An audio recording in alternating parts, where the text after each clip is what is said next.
ஒரு ஜமாத்தில் நான் இருக்கிறேன், அந்த ஜமாத்துக்கு ஒரு பேர் இருக்கு, உதாரணத்துக்கு சொல்றேன். அந்த ஜமாத்தில் நான் உறுப்பினராக இருக்கிறேன். இப்போ நான் என்ன செய்யணும்? என்னுடைய கடமை என்ன? இந்த ஜமாத்தில் இருக்கக்கூடியவர்கள், இந்த ஜமாத்தினுடைய தலைமை ரசூலுல்லாஹி ஸல்லல்லாஹு அலைஹி வஸல்லம் சொல்லக்கூடிய அந்த ஜமாத்தில் இருக்குதா?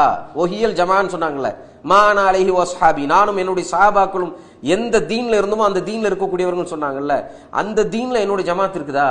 இருந்தா அவர்களோட இருக்கிறதுல பிரயோஜனம். இல்லைன்னு வச்சுக்கோங்க, பிரயோஜனம் இல்லை. மாறாக என்ன தெரியுமா ஆகும்? ஹிஸ்பியத் உருவாகும், இயக்க வெறி உருவாகும். இன்னைக்கு அதானே இருக்கு. இன்னைக்கு யாராவது ஒரு ஜமாத்தை சார்ந்தவர்கள் இந்த ஜமாத்து ரசூலுல்லாஹி ஸல்லல்லாஹு அலைஹி வஸல்லம் சொல்லக்கூடிய அந்த ஜமாத்தை சேர்ந்ததா? நம்மளுடைய தலைவர்கள், நம்மளுடைய பைலா, நம்மளுடைய வாட்டவர், இந்த இயக்கத்துக்கு இருக்கக்கூடிய விஷயங்கள் எல்லாம் மா அனா அலைஹி வஸ்ஹாபி நபி ஸல்லல்லாஹு அலைஹி வஸல்லம் சொன்னாங்கல்ல, நானும் என்னுடைய சஹாபாக்களும் இருக்கக்கூடிய இந்த தீன் இல்ல, இந்த அக்கீதாவுல, இந்த நடைமுறையில இதெல்லாம் இருக்குதா அப்படிங்கறது என்னைக்கா நம்ம வெரிஃபை பண்ணியிருக்கோமானா இல்ல. நம்ம ஒரு ஜமாத்துல சேர்றது எதுக்கு சேர்றோம் தெரியுமா? எதுக்கு சேர்றோம்? உரிமையை பெற்றுக்கொள்வதற்காக, போராட்டம் செய்வதற்காக.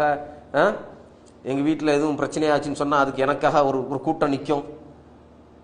நம்ம இந்த உலகத்துல ஒரு ஸ்ட்ரென்த்தை எதிர்பார்க்கறதுக்கு நான் தைரியமா வெளியில போகணும், அதுக்காக எனக்கு ஒரு 4 பேர் தேவை, ஒரு 10 பேர் தேவைங்கிறதுக்கு தான் இன்னைக்கு ஜமாத் இருக்குது. அல்லாஹ் பாதுகாத்தவர்களை தவிர